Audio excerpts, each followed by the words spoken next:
Most priests would tell you that two of the most common concerns they hear today are these. Father, I get so upset watching the news that I have a hard time praying.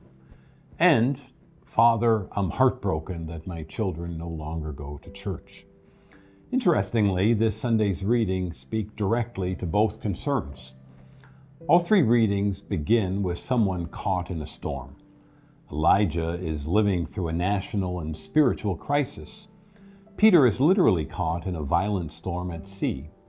St. Paul carries perhaps the most painful storm of it all, the heartbreak of seeing so many of his own people reject Christ. The storms may be different, but the answer is always the same. Keep your eyes on Christ and your heart open to his voice. In the Gospel, Peter walks confidently across the water as long as his eyes remain fixed on Jesus. Only when he focuses on the wind and the waves does fear overwhelm him and he begins to sink. Isn't that often our experience as well? We cannot pretend that these storms around us are not real, but if all we ever do is stare at them, anxiety and fear begins to consume us. Faith does not ignore the storm, it recognizes that Christ is greater than the storm. Jesus invites us to keep our eyes fixed on him, for he alone can save us. The first reading shows us how we keep our hearts open to his voice. Elijah expects God to appear in the wind, the earthquake, or the fire, but instead God speaks in a tiny whispering sound.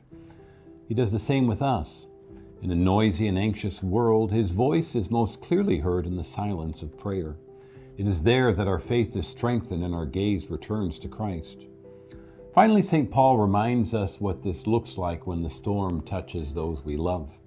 He is heartbroken that many of his own people have not accepted Christ, yet he does not give in to discouragement. Instead, he continues to love them, pray for them, and entrust them to God.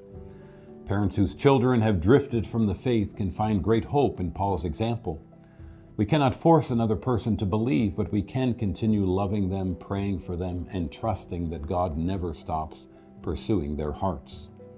This week, let us spend less time staring at the storm and more time looking at Christ.